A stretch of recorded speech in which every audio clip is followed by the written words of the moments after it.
الشكر علينا. إن الحمد لله نحمده ونستعينه ونستغفره ونعوذ بالله من شرور أنفسنا ومن سيئات أعمالنا من يهده الله فلا مضل له ومن يضلله فلا هادي له أشهد أن لا إله إلا الله وحده لا شريك له وأشهد أن محمدا عبده ورسوله لا نبي بعده أما بعد. Bapak-bapak, ibu-ibu jamaah Masjid Al-Muhajirin yang insya Allah pada kesempatan di subuh hari ini sama-sama diridhoi dan dirahmati Allah Subhanahu wa Ta'ala. Amin. Gimana Pak, Bu, kabarnya selesai Ramadan? Alhamdulillah. Ada yang puasa Syawalnya sudah selesai, ada? Ada Pak Ji ya? Alhamdulillah. Ada yang baru mau mulai puasa Syawal? Mudah-mudahan yang sudah selesai puasa Syawalnya ini mendapat keutamaan puasa sepanjang tahun. Amin. Karena dikatakan oleh Rasulullah SAW, man shoma Ramadana thumma atba'ahu sittan min Syawal ka'ana kasiyamid dahr. Barang siapa puasa Ramadan thumma atba'ahu sittan, kemudian dilanjutkan dengan puasa 6 hari, kana kasiyamid dahr, maka seolah-olah dia puasa sepanjang tahun. Puasa Ramadan 30, wal hasanatu bi asyri amsalihha, dan setiap kebaikan itu dikalikan 10. Berarti kalau 30 hari kali 10 ada 300 hari. Lanjut bulan Syawal, puasa 6 hari. Kali berapa? 10. Berarti 6 kali 10 60. Totalnya kira-kira ada 360, hampir setahun itu, 365 hari ya. Alhamdulillah. Mudah-mudahan ibadah puasa kita kemarin di bulan Ramadan diterima oleh Allah Subhanahu wa Ta'ala. Mudah-mudahan Allah kasih kekuatan kepada kita semua untuk bisa menyempurnakan 6 hari puasa di bulan Syawal. Dan yang hadir di sini sampai nanti kemudian pulang, Allah Subhanahu wa Ta'ala ampunkan segala dosa-dosanya. Allah Subhanahu wa Ta'ala curahkan rahmatnya insyaallah. Yang punya masalah Allah selesaikan masalahnya. Keluarganya menjadi keluarga yang sakinah, mawaddah, warahmah. Anak-anaknya anak-anak yang saleh dan salehah. Ilmunya bermanfaat untuk umat. Amin ya rabbal alamin. Allahumma salli ala Sayyidina Muhammad wa ala ali Sayyidina Muhammad. Semoga kita semua diakui sebagai umat Nabi Muhammad, kelak nanti di padang mahsyar mendapatkan syafaatnya insyaallah. Yang kami hormati Ketua DKM Masjid Al-Muhajirin Bapak Haji Nasri Yahya, Imam rawatib kita, sesepuh kita Bapak Haji Mugni. Ini pada kesempatan kajian di Ahad pagi ini Ustadz atau guru kita berhalangan. Jadi insya Allah saya gantikan sebentar. Ada?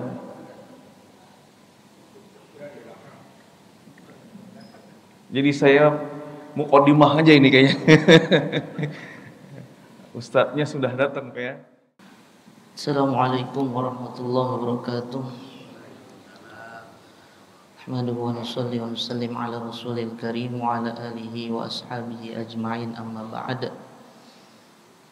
Bapak Ibu yang dirahmati Allah Subhanahu wa Ta'ala, tadi sudah disampaikan Pak ya, muqaddimah oleh Ustadz Iqbal. Mohon maaf agak telat. karena gerbangnya ditutup Pak. Gerbang gangannya mau keluar terkunci kan. Masya Allah. Alhamdulillah,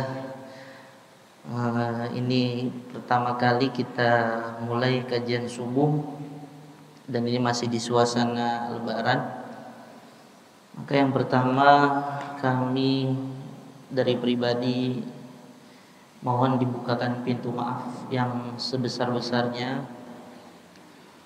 Mungkin banyak ucapan ya ataupun perbuatan yang tidak sengaja ataupun mau disengaja itu yang kurang berkenan di hati Bapak Ibu sekalian, maka kami minta mohon dibukakan pintu maaf yang sebesar-besarnya. Dan juga kita berdoa minal aidin wal faizin, mudah-mudahan Bapak-bapak Ibu semua termasuk orang-orang yang kembali kepada fitrah, termasuk daripada orang-orang yang sukses selama menjalankan puasa, ibadah-ibadah yang lainnya selama bulan Ramadan. Dan kita juga berharap semoga seluruh amal ibadah kita yang fardu maupun yang sunnah yang telah kita lakukan di bulan Ramadan semuanya diterima oleh Allah Subhanahu wa taala. Amin ya rabbal alamin. Bapak Ibu yang dirahmati Allah Subhanahu wa taala, tadi beliau sudah menjelaskan tentang keutamaan puasa sunnah ya Pak ya di bulan Syawal.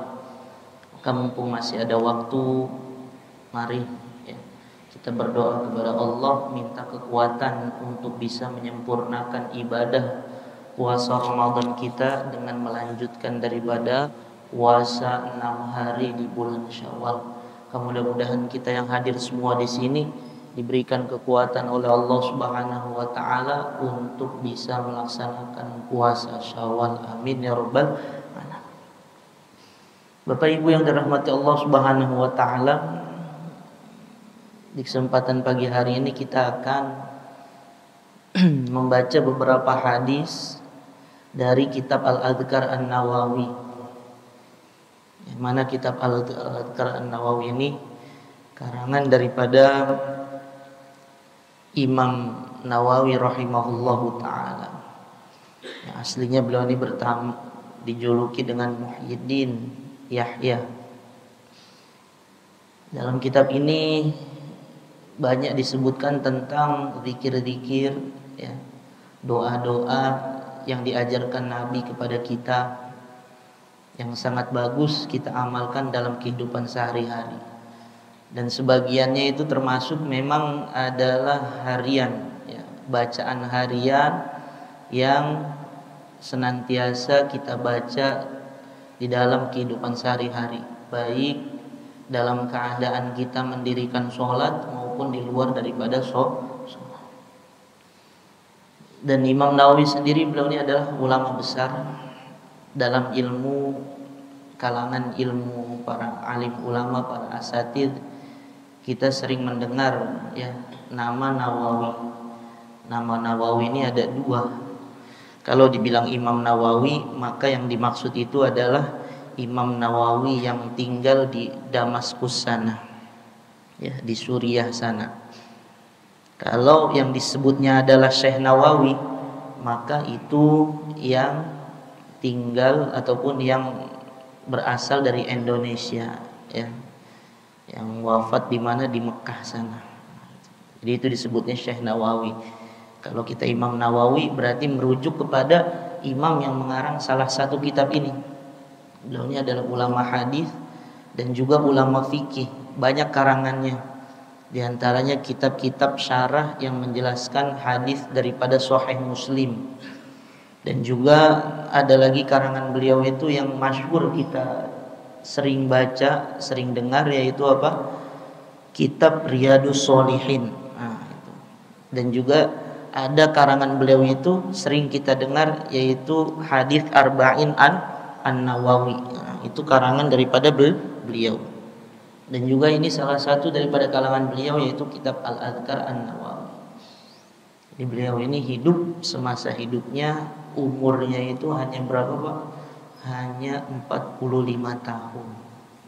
dan beliau ini meninggal dalam keadaan belum menikah. Lalu dalam biografinya disebutkan beliau mulai menulis kitab-kitab ini itu umur 25 tahun. Ya, wafatnya umur 45 tahun. Singkat, hanya 20 tahun beliau menulis kitab-kitab, ya, baik kitab fikih, kitab akidah, kitab hadis, ya, dan beberapa kitab di disiplin ilmu lainnya. Tapi dengan masa yang singkat itu karangan beliau itu sangat banyak. Sehingga kata ulama, kalau dihitung-hitung antara beliau mulai mengarang, ya, sampai beliau wafat itu, dari hasil karya kitab yang adanya itu bisa dipastikan beliau perharinya itu menulis tidak kurang daripada 60 lembar. Ya.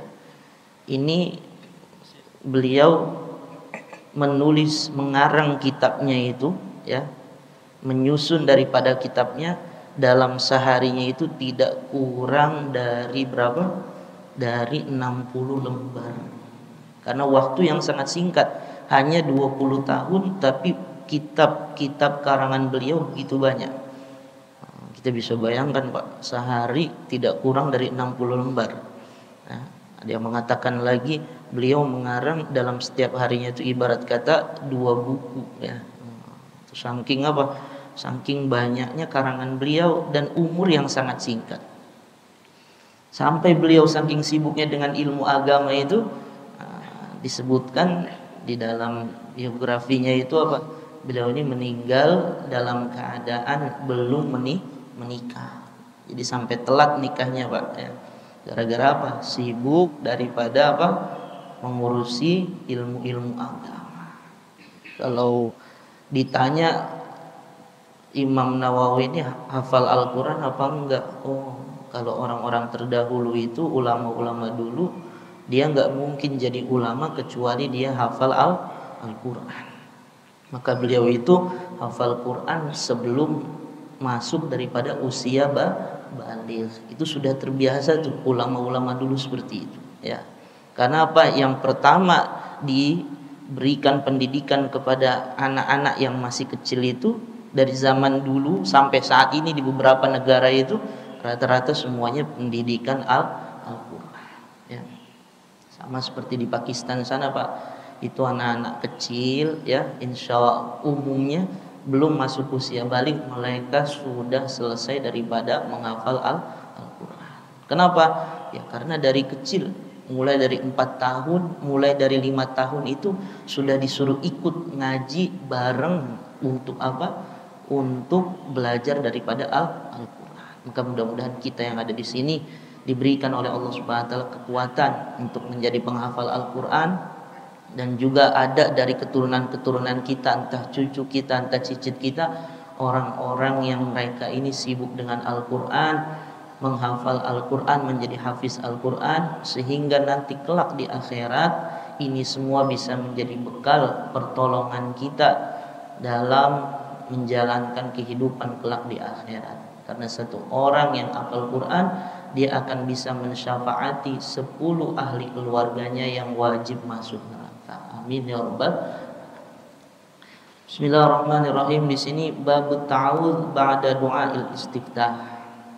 Bab membaca ta'awudz. Ta'awudz itu adalah a'udzu billahi minasyaitonir rajim setelah doa istiftah. I'lam anna ta'awudz bi ba'da du'ail istiftah sunnatun bil ittifaq. Ketahuilah sesungguhnya membaca a'udzu billahi minasyaitonir rajim setelah membaca doa istiftah itu hukumnya adalah sunnah secara ittifaq. Ittifaq itu berarti ulama semua sepakat membaca a'udzu billahi minasyaitonir rajim setelah membaca doa istiftah. Kita biasanya bilangnya doa iftitah, ya. Allahu akbar kabiro seperti itu, ya. Ataupun Allahumma ba'id, ya. Ada beberapa riwayat tentang doa iftitah. Itu hukumnya sunnah. Jadi sebelum membaca suratul Fatihah di dalam sholat kita disunnahkan untuk membaca doa iftitah. Wa huwa muqaddamatun lil qiraah. Muqaddimatun lil qiraah. Jadi membaca ta'awudz itu adalah muqaddimah, pendahuluan sebelum seseorang membaca surat-surat yang lainnya, ataupun sebelum seseorang memulai daripada membaca suratul Fatihah.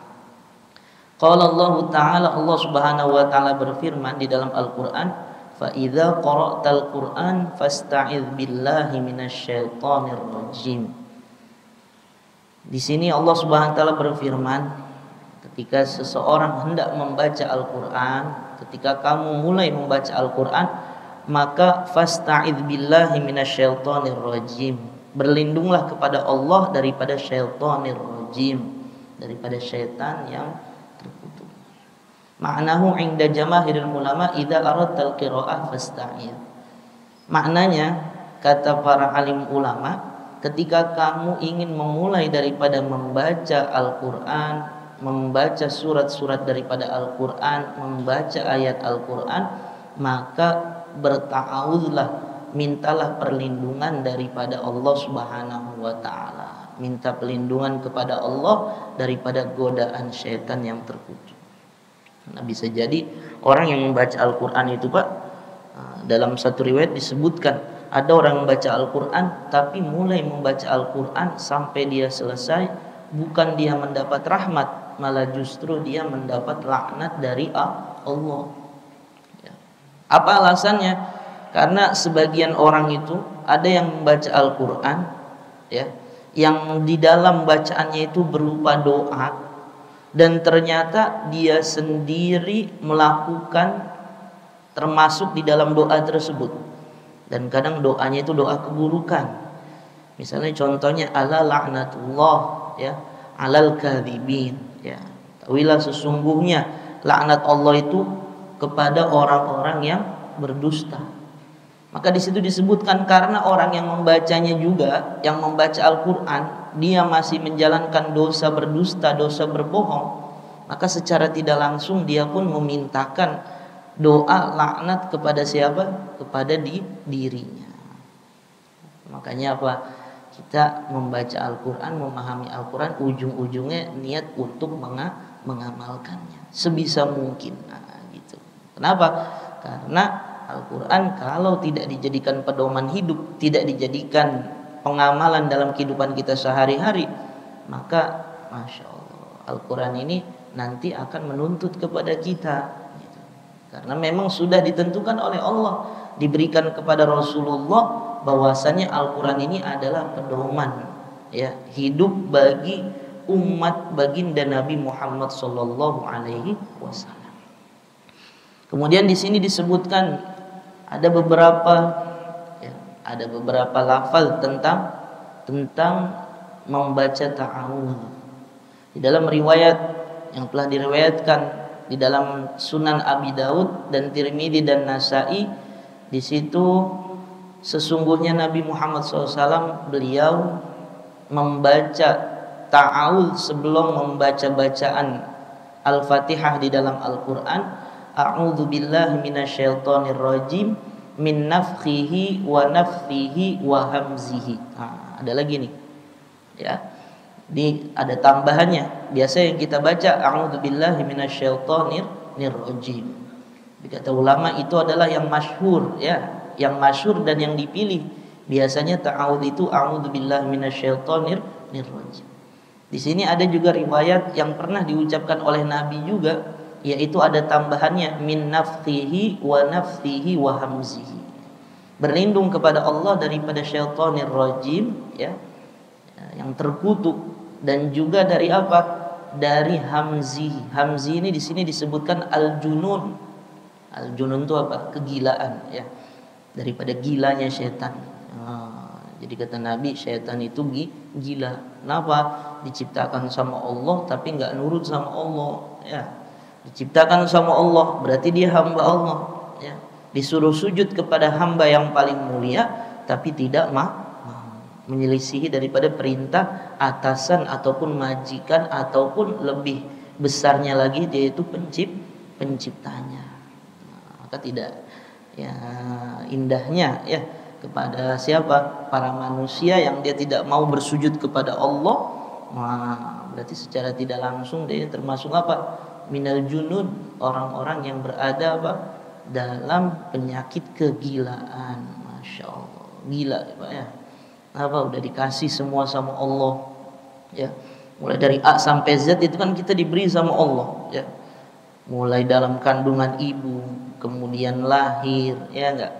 Dalam lahir orang tua bolehlah merawat kita, tapi kalau dihitung-hitung banyak juga waktu yang mana di situ kita ini justru sebagai orang tua bertawakal sama Allah.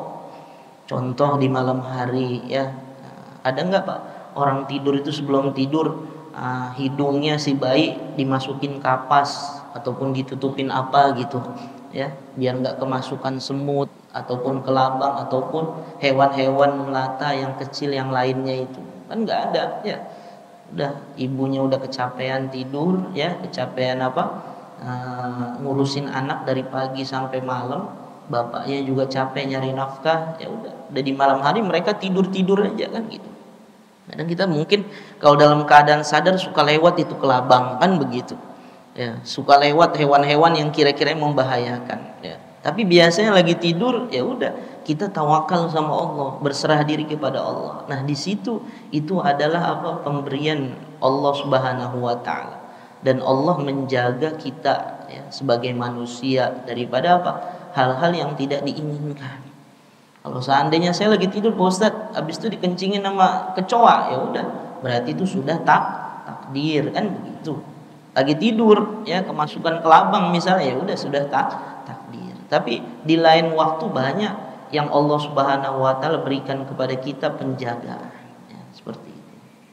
Maka di sini juga disebutkan wanafkhihi yaitu al-kibru. Maksudnya apa? Kesombongan daripada iblis. Selain dia terkutuk, selain dia gila, dia juga sombong ya. Sombong. Khalaqtahu min tin ya. Engkau menciptakan dia wahai Allah dari tanah. Nabi Adam diciptakan dari tanah, sedangkan kamu menciptakan aku dari api. Masa api disuruh sujud kepada tanah kan begitu. Nah, maka dia ini termasuk sombong. Jadi para hamba-hamba Allah Subhanahu Wa Taala yang dia tidak mau bersujud, maka sedikit banyak di dalam hatinya ini ada yang namanya sifat sombong ya.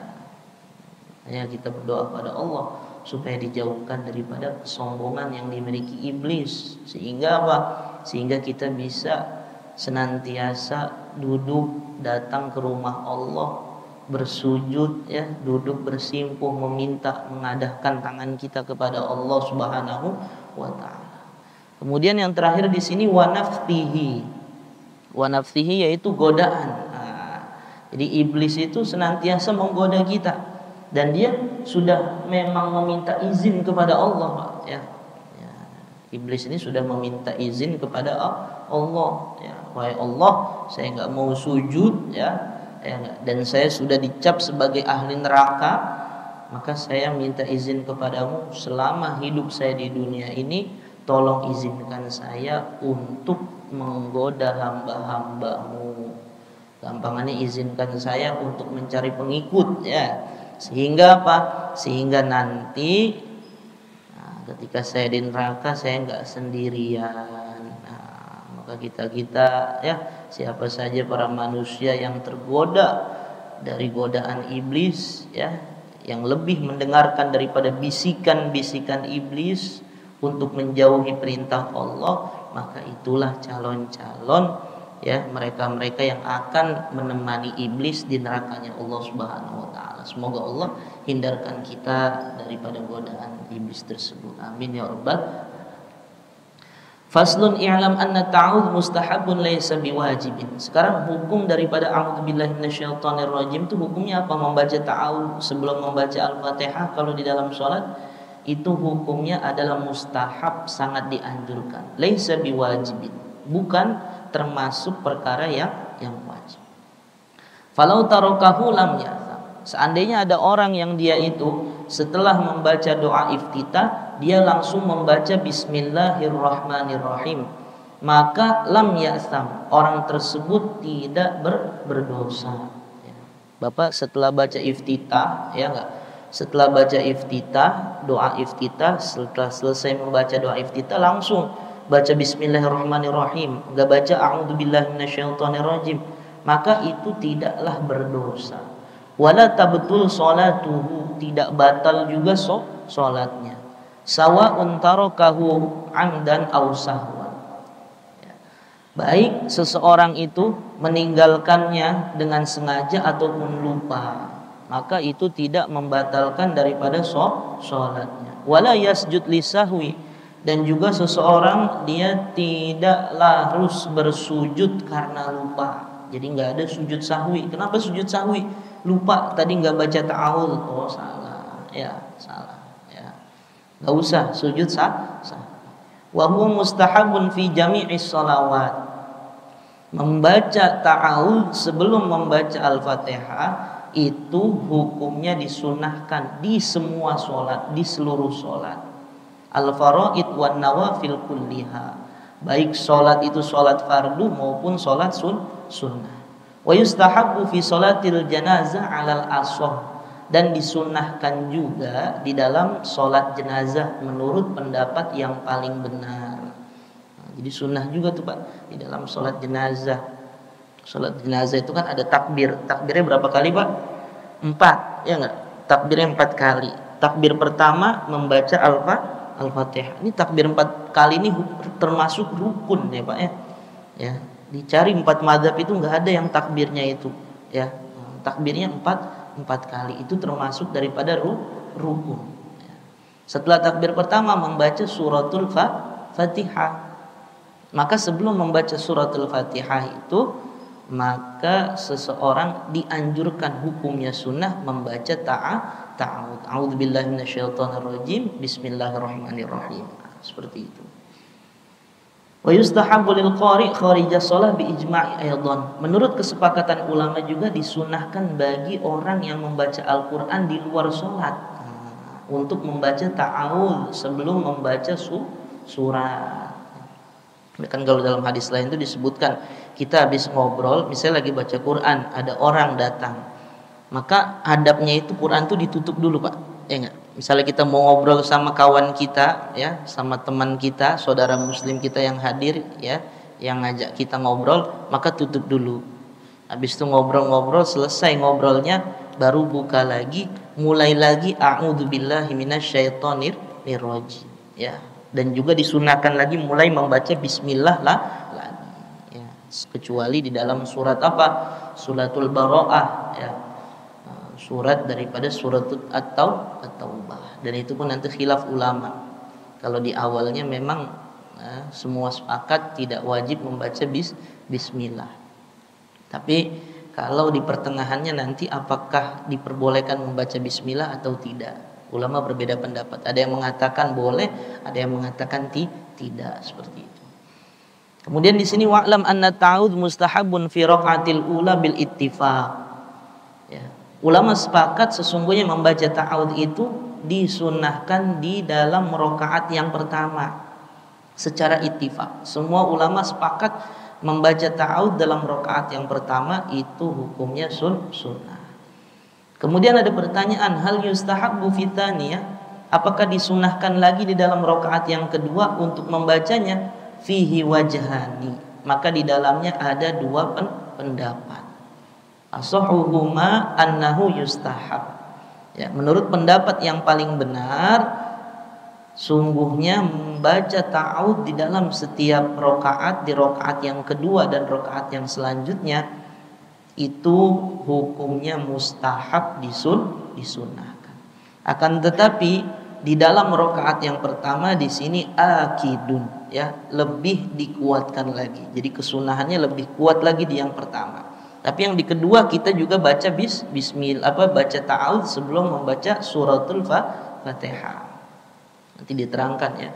Ada ayat membaca Al-Fatihah ini wajib di dalam setiap sholat kita, di dalam setiap rakaat sholat kita. Nanti akan ketemu hadisnya di bawah. Wa idza ta'awwadha fi sholati allati yasirru fiha bil qira'ah asarru bil ta'awudz. ya. Maka ketika seseorang itu dia ini sholat dan sholatnya itu di dalam sholat yang sir, ya, maka di sini keterangannya apa? Dia membaca ta'awudnya dengan sir lagi. Berarti sholat zuhur, sholat asar itu kan sir, maka membaca ta'awudnya dengan sir. Wa qala jumhur li Syafi'i fil mas'alati qaulani. Ya. Tapi sebagai ulama, ya, di sini dijelaskan lagi kalau sholatnya itu sholat jahar, maka baca ta'awudnya itu jahar, dikeraskan. Ya. Keraskannya ini terdengar dengan telinga sendiri. Maka di sini disebutkan man qala yusarru. Ada khilaf juga sebagian ulama kalau sholatnya jahar maka tetap baca ta'awudnya ini dengan sir, ya, dengan dilirihkan. Wa qala jumhur li Syafi'i fil mas'alati qaulani. Menurut banyak pendapat ulama, ya, yang bermadzhab Syafi'i, beliau mengatakan dalam masalah ini ada dua pendapat. Ketika sholatnya itu sholat jahar, maka yastawil jahra wal israr. Kira-kira baca ta'awudnya itu sedang, tidak terlalu keras seperti jahar dan juga tidak terlalu lirih, di pertengahannya itu. Menurut dan yang pendapat yang kedua, yusannu al jahru, disunahkan membacanya dengan jahar kalau di sholat jahar. Wa minhum man qala fihi qaulani ahaduhuma yajhar, ya. Sebagian lagi ada yang berpendapat kalau hukumnya itu tetap dibaca apa? Jahar. Dan inilah yang disahihkan oleh Syekh Abu Hamid, imam daripada sahabat-sahabat, ya, ahli daripada mazhab Syafi'i di kalangan ahli Iraq. Dan gitu juga disebutkan inilah yang dilakukan oleh Abu Hurairah radhiyallahu anhu dan juga sahabat Ibnu Umar. Justru beliau melirihkan membaca ta'awudz ketika sholat fardu. Maka ini semuanya terjadi Bapak Ibu ketika membaca ta'awudz, ya, dalam keadaan sholat munfarid, ya, sholat sendirian. Ya, kalau kita dalam sholat menjadi jamaah, maka kita baca ta'awudznya dilirihkan, ya, baik itu sholat fardu yang dia itu sholatnya jahar maupun yang sholat sunnah. Kemudian babul qiraah ba'da ta'awudz, ya, bab tentang bacaan, apa yang dibaca setelah ta'awudz. I'lam anna al-qira'ata wajibatun fi shalah bil ijma' ma'an nususil mutadhahirah. Ketahuilah sesungguhnya membaca bacaan daripada Al-Qur'an, ya, itu hukumnya wajib di dalam sholat. Yang dimaksud bacaan di sini adalah suratul Fatihah. Madhabuna wa madhabul jumhur, ya, madhab kita dan madhab daripada kebanyakan alim ulama, anna qira'atul Fatihah wajibatun. Sesungguhnya membaca Al-Fatihah di dalam sholat, setiap rakaat sholat itu hukumnya wajib. La yujzi'u, ya, tidak mencukupi selain daripada suratul Fatihah bagi orang yang dia itu mampu untuk membaca suratul Fatihah.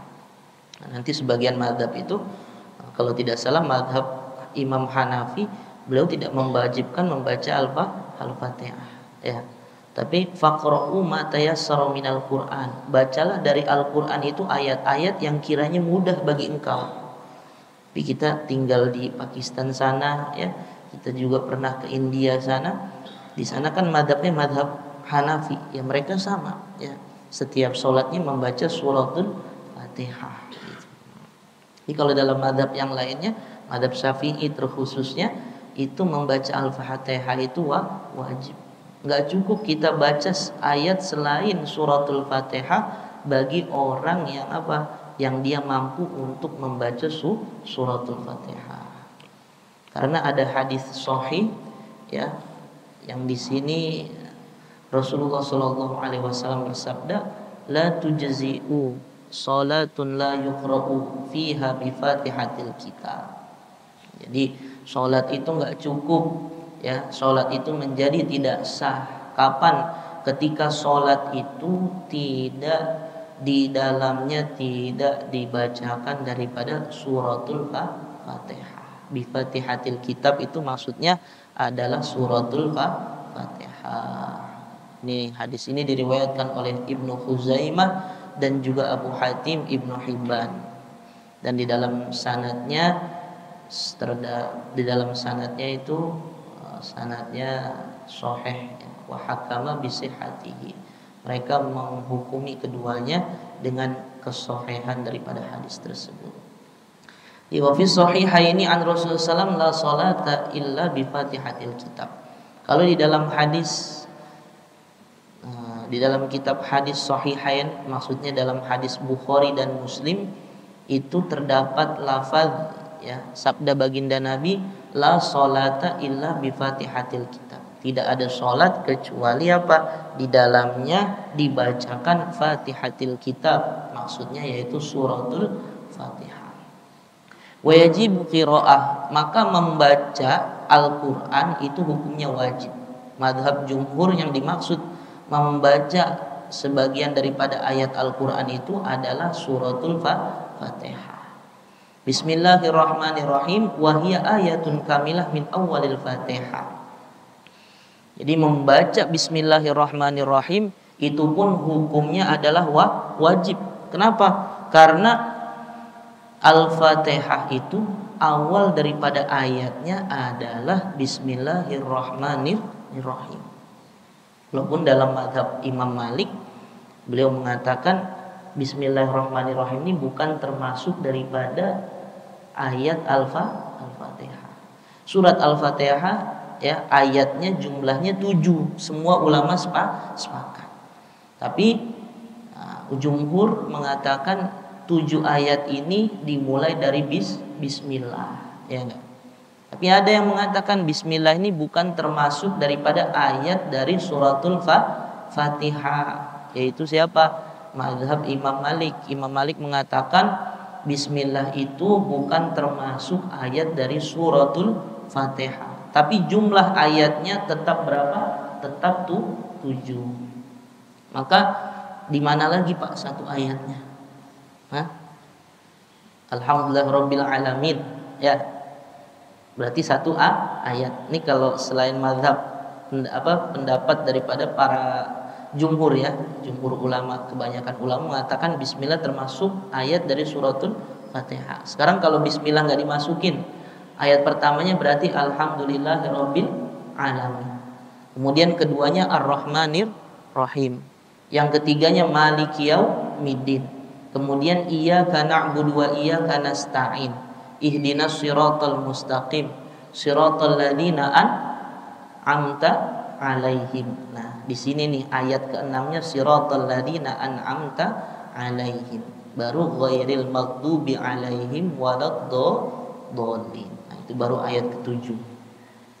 Jadi di siratal ladzina an'amta 'alaihim itulah ayat ke-6-nya. Kalau seandainya ya bismillah tidak dimasukkan sebagai ayat daripada suratul Fatihah. Maka di sini dijelaskan wa tajibu qira'atu jami'il Fatihah bitasydidatiha.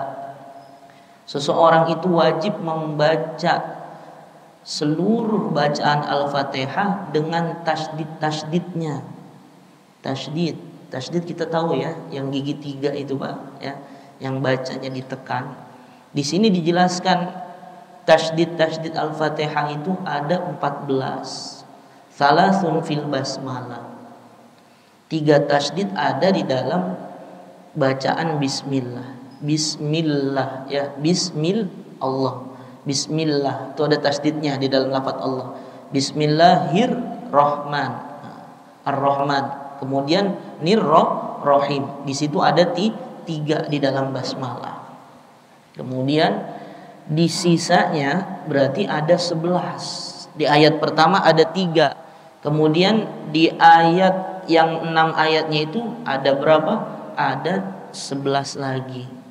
Maka wajib hukumnya membaca tasydidnya itu ya. Contohnya apa? Iyyaka na'budu wa iyyaka nasta'in. Iyyaka itu di atas huruf ya ada tasdid, ya enggak, ada gigi 3 itu, maka wajib dibaca. Jangan kita baca Al-Fatihah iyyaka na'budu wa iyyaka nasta'in, salah. Sebutkan juga kalau nggak ditasdid itu, jadi iyyaka tuh artinya matahari.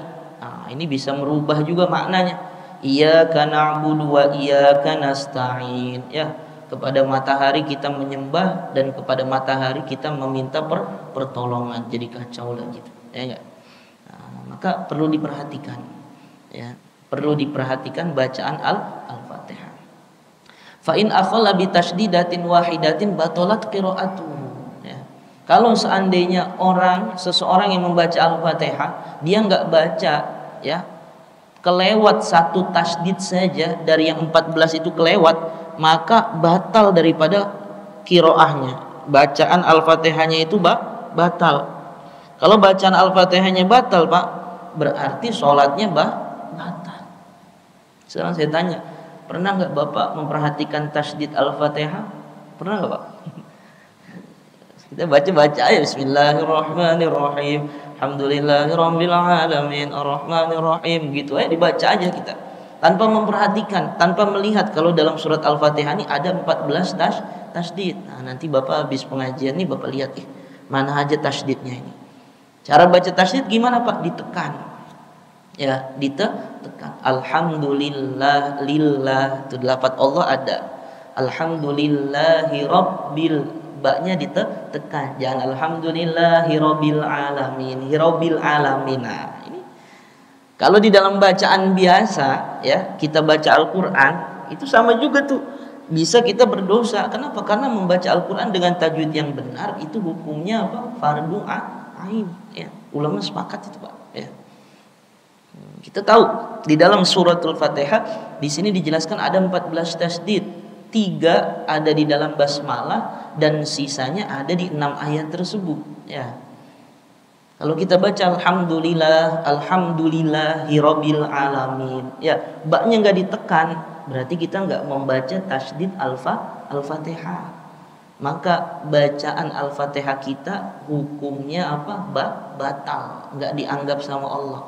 Karena bacaan yang enggak dianggap dan Al-Fatihah termasuk rukun, maka secara otomatis sholatnya juga tidak sah. Ya, ini sangat muhim jidan kalau kata orang Arab, penting sekali nih untuk diperhatikan. Makanya ada di beberapa tempat itu kadang ada syekh, ya, ada ulama-ulama dari Mesir, ya, dari mana, ya, yang ahli-ahli qiraah itu dia sampai keliling, Pak, dari satu masjid ke masjid lain mengadakan daurah Al-Fatihah, ya, mengadakan kelas pembenahan tahsin khusus suratul Fatihah. Kenapa? Itu saking pentingnya, ya. Karena ketika Al-Fatihah itu gagal kita bacakan dengan benar di dalam sholat, maka Al-Fatihah tersebut tidak dianggap dan bisa menjadikan sholat kita tidak sah. Wa yajibu ay yaqra'aha, dan wajib juga membaca Al-Fatihah ini secara teratur, ya, secara sesuai daripada susunannya dan langsung berkesinambungan. Jadi nggak boleh baca Bismillahirrahmanirrahim, Ar-Rahmanirrahim, Alhamdulillahirabbil alamin, Iyyaka na'budu wa iyyaka nasta'in, ya enggak. Habis itu ghairil maghdubi 'alaihim waladdallin. Udah bisa diulang lagi yang belum dibaca lagi, acak-acakan, nggak boleh, ya. Bacanya harus urutan, ayat yang pertama dibaca, kedua dibaca, dan harus dibaca secara berkesinambungan, nggak boleh berhenti terlalu lama, karena itu bisa membuat bacaan Al-Fatihah kita batal. Fa in taraka tartibaha, ya, seandainya seseorang itu meninggalkan daripada tartibnya, jadi baca Al-Fatihah ayatnya nggak jelas, ayat pertama, kemudian ayat ketiga, ayat kelima, ayat kedua, ayat ketiga, baru ayat ke-6, baru ayat ke-7, maka tidak sah daripada bacaannya. Wa yu'adzaru fi sukut biqadri tanaffus, maka dianggap sebagai sebuah alasan ketika seseorang itu berhenti dengan kadar tanafus saja. Jadi kalau Bapak bernafas, alhamdulillah rabbil alamin, nafas, maka itu dianggap sebagai uzur ya. Dan memang harus berhenti, Pak. Ya. Kalau kita baca Al-Fatihah itu kalau mau berhenti kita harus bernafas. Karena ada orang baca dia Pak dengan wakaf, dengan berhenti, tapi dia nggak nafas, maka itu bacaannya disebutnya bacaan sakta. Berhenti sebentar tanpa nafas. Sedangkan sakta itu ada di tempat-tempatnya memang ya. Tapi kalau di dalam Al-Fatihah tidak ada saktahnya. Maka dalam setiap ayat kalau kita berhenti, maka berhentinya dengan kadar tanafus saja, kadar bernafas seperti itu. Tidak boleh terlalu lama. Alhamdulillah rabbil alamin, diem dulu, ngelamun ya kan, mikirin apa kayak gitu kan. Maka nggak sah, nanti Fatihahnya jadi batal. Walau sajadal makmum ma'al imam litilawah, seandainya seorang makmum dia bersama imam sujud ya enggak, sujud apa? Sujud tilawah. Sujud tilawah tuh ayat-ayat sajadah itu ya Pak ya. Misalnya kita lagi baca Al-Fatihah ya enggak, tiba-tiba imam baca ayat yang di dalamnya mengandung daripada sujud tilawah, maka kan sunnahkan untuk sujud tilawah. Nah, ketika kita mendengar seperti itu, ya, maka kita ikut sama imam. Ya, misalnya baru iyyaka na'budu wa iyyaka nasta'in. Imam habis itu sujud tilawah. Kan umumnya kita baca Al-Fatihah itu ketika imam baca surat, ya enggak? Kalau di dalam sholat jahar, ya, sholat Isya, maghrib, subuh, itu kan umumnya gitu. Imam lagi baca surat, kita baca Al-Fatihah. Ternyata imam baca ayat sajadah, kemudian imam sujud tilawah, maka kita potong, nggak apa-apa tuh, ya nggak? Kita baru iyyaka na'budu wa iyyaka nasta'in, imam sujud tilawah, maka kita ikut sujud tilawah. Pas bangun baru kita lanjutin. Nah, seperti itu. Kayaknya di sini sering nggak pakai sujud tilawah? Biasanya sujud tilawah itu di hari Jumat ya Pak ya. Di hari Jumat di sholat subuh. Kenapa? Karena membaca surat Alif Lam Mim Sajdah. Tapi ingat, kalau mau kita dapat sujud tilawah itu, maka harus dibaca sempurna. Ya, Alif Lam Mim Sajdahnya itu dibaca sempurna. Ya enggak? Kadang sebagian tempat itu ada dibacanya apa? Dibacanya enggak satu surat, hanya mengincar aja. Kalau enggak di rakaat pertama sujud tilawah, rakaat kedua, tapi dibaca surat sajdahnya enggak sempurna. Maka dalam kitabnya nanti disebutkan itu hukumnya makruh seperti itu. Kembali lagi pembahasan, ketika kita baca Al-Fatihah terputus gara-gara ikut sujud tilawah bersama imam, ya, maka surat Al-Fatihahnya tetap sah, artinya dia tidak batal.